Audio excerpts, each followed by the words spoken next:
Have you ever considered that we have maybe some blind spots? And when you're driving your car, you got side mirrors, rear view mirror, and I don't care what kind of vehicle you're driving, it's got a blind spot somewhere. And if you're like me, you've probably entered into the lane before over here and had somebody lay on their horn or possibly almost have a wreck or an accident because you weren't paying close enough attention, and somewhere over here you just couldn't see one angle. Well, it's because in vehicles you don't have a 360-degree view. You've just got too much metal and too many obstacles and things that are there and angles that don't work. Life is like that. Leadership is like that.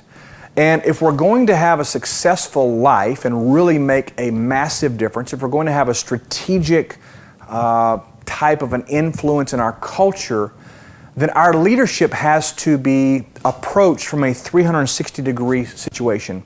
We've talked in the past about your circle of influence and having the right people around you, and that's so important. That's why I believe everybody should be a part of a mastermind group or some sort of a peer group to help you like that. But in this series, I want to talk about what I'm going to call the 360-degree leadership matrix.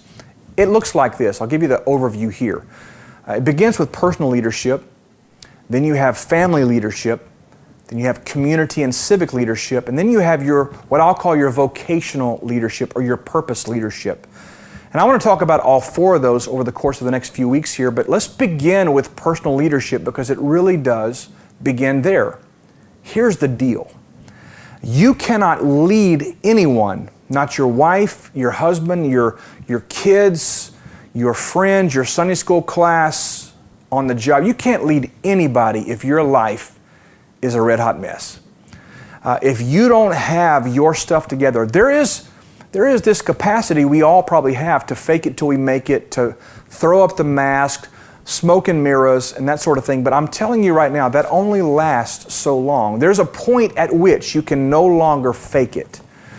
And so when I talk about personal leadership, I'm talking about your internal health, your external health, and really your leadership mindset. It begins, first of all, with personal healing. You know that everything I do begins with personal healing. I cannot lead someone where I have not myself been. And so if I'm broken, it's going to be very difficult for me to help someone who is broken. If I don't have the right perspective or belief systems in place, I might lead somebody in the wrong direction. So personal leadership begins with a deep evaluation of what's going on the inside. And here's the piece about that. It's painful to start digging out old wounds. It's painful to go looking in those dark closets where we've stuffed things away. It's not always easy to go back and revisit tragic events or difficult times. But it's necessary. Because if I'm going to lead those around me, I have to first begin with me. Personal leadership begins with personal healing. Personal leadership then moves into, am I growing or have I plateaued? Am I growing my mind? Am I reading books? Am I learning things? Am I taking courses? Am I being educated? Am I learning from my experiences? Am I surrounding myself with wise people so I'm gleaning from their wisdom? Am I in a constant state of personal growth? Because here's the piece, if I'm not growing, I'm going to reach a certain ceiling, and at which point my level of influence or the potential of my influence stops right there, because I simply cannot lead someone else where I haven't been. So personal leadership is all about personal healing, personal development, and then, of course, really having a grasp on who you are and why you're here. How many people do you know? I'm not talking about you, I'm talking about somebody else you know. How many people do you know that are just doing life, but they haven't really gotten a hold of who am I, why am I here, what is my purpose in this world, what has God uniquely designed and created me to do, and what is my contribution to mankind?